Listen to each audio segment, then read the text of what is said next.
Lalu kita jadi bikin konten hari ini kan? Jam berapa? Jam 1. Oke. Ready. Bisa.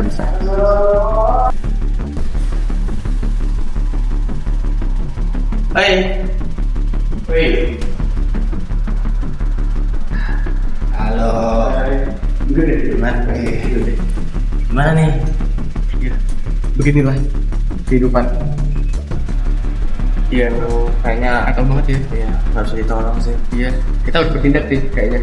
Ya. Sudah saatnya kita miskinan. Sepakat. Yuk, langsung saja. Oke.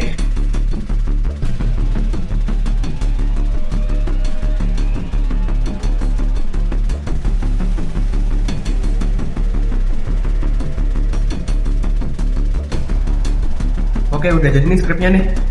Udah ya, langsung aja tag. Oke, kita sekalian panggil yang lain lah ya. Oke, gas. Gimana Rel? Banyak sih. Sini aja kan? Ini kayaknya ya. Iya. Pas banget sih tahayanya dari foto ya. Iya, Boleh. Oke, Deva. Mulai. Indonesia dikenal sebagai salah satu negara demokrasi terbesar di dunia. Setiap 5 tahun sekali, jutaan masyarakat menggunakan hak pilihnya untuk menentukan pemimpin dan wakil rakyat. Namun, apakah penerapan demokrasi di Indonesia hanya terbatas pada pemilu saja? Faktanya, penerapan demokrasi di Indonesia memiliki makna yang lebih luas. Demokrasi Pancasila menjunjung tinggi kemanusiaan, persatuan bangsa, musyawarah, dan keadilan dalam payung ketuhanan yang Maha Esa.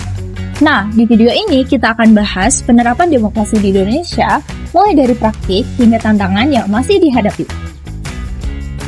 Salah satu praktik yang diselenggarakan oleh demokrasi Indonesia adalah adanya pemilihan umum yang diselenggarakan oleh negara, di mana negara menyelenggarakan pemilihan umum secara langsung, umum, bebas, rahasia, jujur, dan adil.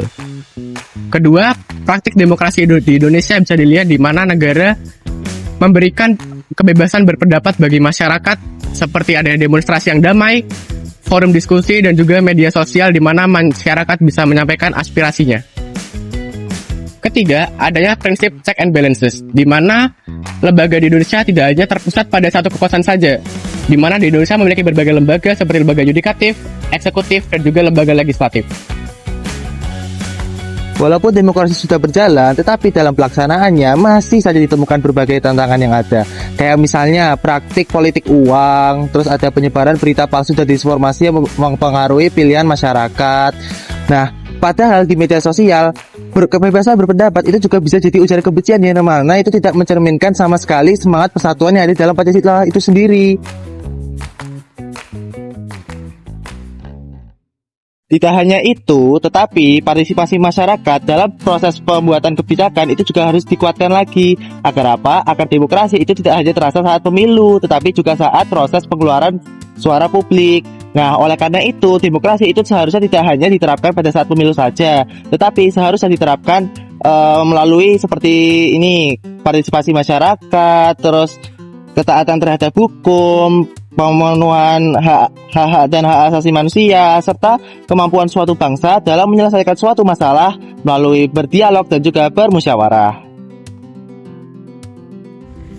Dari pembahasan tadi, dapat disimpulkan bahwa Indonesia telah menerapkan berbagai macam prinsip demokrasi Pancasila melalui pemilu, kebebasan berpendapat, pembagian kekuasaan, dan partisipasi masyarakat dalam pemerintahan.